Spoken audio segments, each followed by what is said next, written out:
नमस्कार, आप देख रहे हैं एबी न्यूज। दर्शकों, एबी न्यूज में आपका स्वागत है। कह पिछले 15 से 16 दिन में बिहार पुलिस, खासकर पटना के आसपास या कहें मोतिहारी या आरा, इन जगहों पर, खगड़िया, इन जगहों पर पुलिस जहां भी हाथ डाल रही है वहां उसको भारी मात्रा में हथियार, गोला बारूद, कारतूस मिल रहा है। इससे तो साफ लग रहा है जो कहीं चुनाव से पहले बिहार पुलिस सफाई अभियान तो नहीं चला रही है। आपको याद होगा दर्शकों, जो जब एक बिहार में डीजीपी हुआ करते थे तारकेश्वर प्रसाद सिन्हा, टीपी सिन्हा के नाम से वो चर्चित थे, और राष्ट्रपति शासन जब लगता था, जब उस समय लगा था 99-2000 में, तो उस समय जब गवर्नमेंट रूल आता था तो टीपी सिन्हा ही डीजी बनाए जाते थे और वहाँ के वर्तमान डीजीपी को हटा दिया जाता, और जैसे ही राष्ट्रपति शासन हटता था तो फिर टीपी सिन्हा भी हटा दिए जाते थे। ऐसा टीपी सिन्हा के साथ 2 बार हुआ। और इसी तरह की जो कहें वाकया पटना में सीनियर एसपी कुमार राजेश चंद्रा और सुनील कुमार के बीच भी हुआ था। म्यूजिकल चेयर सिस्टम, जब गवर्नमेंट रूल और जब गवर्नमेंट रूल हटाती थी तो इन दोनों जगहों पे, और टीपी सिन्हा के टाइम में देखा जाता था तो जहाँ भी पुलिस हाथ डालती थी वहाँ हथियार मिलता था, जिसके कमर में हाथ डालती थी वहाँ हथियार मिलता था। क्योंकि उस समय जो था वो एनडीए का राज नहीं था, उस समय लालू प्रसाद यादव का राज था, उस समय उनकी सरकार चल रही थी, आरजेडी की सरकार चल रही थी। इसलिए लोग कहते थे जो अपराध उस समय चरम पे था, और लोग देखते भी थे। और उसी अपराध चरम कर होने के कारण ही कहें जो एनडीए की सरकार आई थी, क्योंकि उसी को मुद्दा बनाकर नीतीश कुमार जी के नेतृत्व में एनडीए ने चुनाव लड़ा और वहाँ कहें जो 2005 में सत्ता पर बैठी एनडीए। लेकिन पिछले 18 दिनों में दर्शकों हम बता रहे हैं जो किस तरीके से पटना के आसपास, खासकर पटना में, मतलब कितना हथियार छुपा हुआ था और कितना अभी होगा, इसका अंदाज़ा आप नहीं लगा सकते हैं।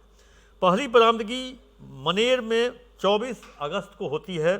एक AK-47 की बरामदगी होती है, एक राइफल की बरामदगी होती है और 160 कारतूस। भानु प्रताप सिंह जो बालू माफियाओं के खिलाफ अभियान चलाए हुए हैं, वहाँ पर वो रेड करते हैं, और कहा जाता है जो वहाँ पे हर नाव पे एक AK-47 है। अब AK-47 चलाने का समय नहीं रहा, लोगों के पास अगर रखा हुआ है तो वो उनके लिए कहे जो एक लायबिलिटी है, क्योंकि अब AK-47 से गोली नहीं चलती है। अब वो जमाना गया AK-47, लेकिन लोगों के पास है, घर में है, तो दिखाने के लिए, डराने के लिए वो AK-47 उनके पास है। तो 24/8 को इतनी बड़ी बरामदगी। उसके ठीक एक दिन छोड़कर, मतलब 26/8 को बिहटा और मनेर में भी छापेमारी होती है सिटी एसपी वेस्ट के तरफ से, और वहाँ 3 राइफल, 340 गोली और 6 लाख कैश बरामद किया जाता है।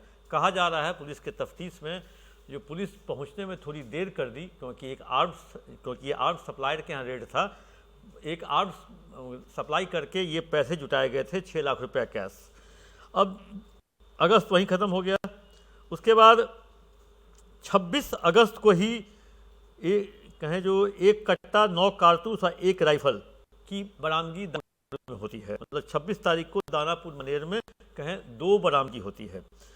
फिर आ जाते हैं सितंबर में 7 तारीख को है जो 1 ऑटोमेटेड राइफल, 1 देसी पिस्टल और 50 कारतूस दानापुर में ही बरामदगी होते हैं। कहे जो बालू का इलाका, जो अगर आरा, छपरा और पटना तीनों का जो वहाँ ट्रायंगुलर है, जो वहाँ कहे जो गंडक सोन का जो वो इलाका है, और सोन और गंगा के इलाके में बालू खनन मतलब कहें बेरोक टोक जारी है, और उस बालू खनन में आर्म्स का यूज होता है, हथियारों का प्रयोग होता है।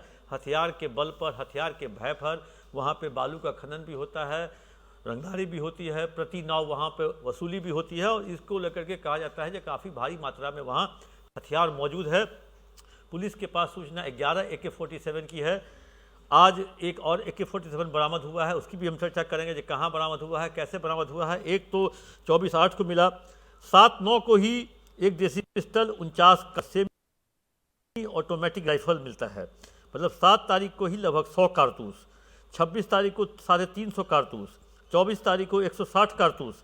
फिर 9 तारीख को आते हैं, 9 तारीख को पटना शहर में खाजेकला इलाके में 1 पिस्टल विथ मैगजीन, 1 मैगजीन अलग से, 1 कट्टा और 11 गोली।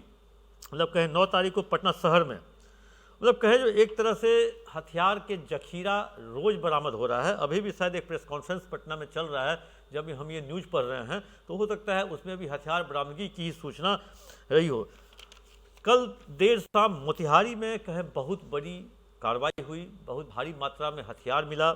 हथियार मिलने के बाद एक कार्बाइन है, एक राइफल मिला, 4 ऑटोमेटिक पिस्टल, एक रिवॉल्वर, 110 कारतूस और कारतूस सील बंद पैकेट में था। वो सील बंद पैकेट महाराष्ट्र के खड़की से कहें जो कुरियर किया गया था, पार्सल किया गया था, जिसमें एक, क्योंकि वहाँ पे ऑर्डिनेंस फैक्ट्री में गोली वहाँ बनती है, तो मतलब समझिए जो वहाँ एक गिरफ्तारी हुई है वो एक कमरुद्दीन मियाँ, क्योंकि मोतिहारी को दहलाने की इनकी योजना थी।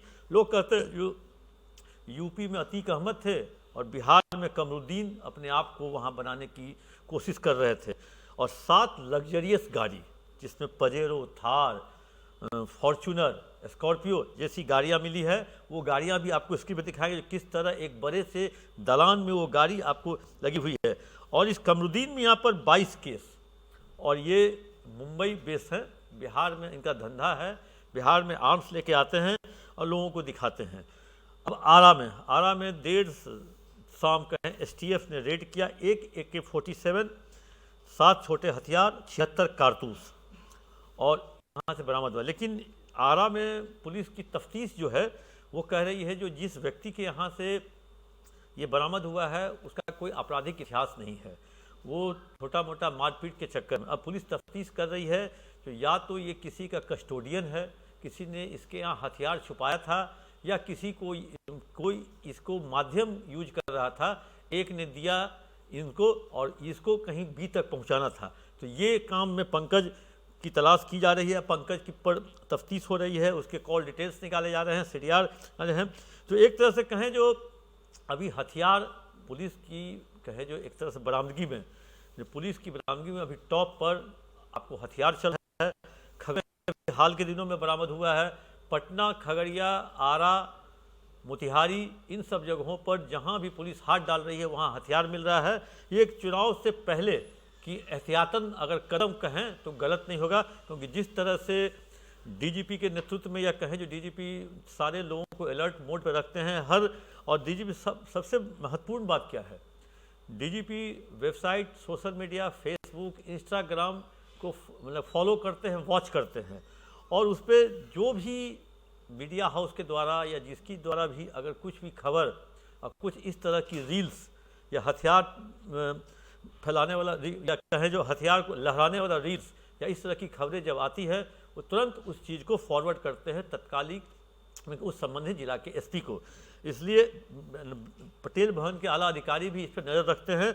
और जिस तरह से हम कह दें अगर 18 दिन में पूरे बिहार, पूरे कहें जो हम अगर कह लें केवल पटना के ही आसपास या नॉर्थ बिहार कह लें या कहीं कह लें, 2 AK-47 बरामद हो चुका है, 18 पिस्टल बरामद हुआ है, ऑटोमेटिक राइफल या सेमी ऑटोमेटिक राइफल वो 10 से अधिक बरामद हो चुका है, 900 के आसपास कारतूस बरामद हुए हैं, तो और लगभग कई सारे फ़ोन बरामद हुए हैं। तो ये एक तरह से कहें जो समय रहते बिहार पुलिस या कहें इन जिलों की पुलिस ने या बिहार के एसटीएफ ने इस तरह समय रहते इन सबको पकड़ लिया, हथियार बरामद कर लिया।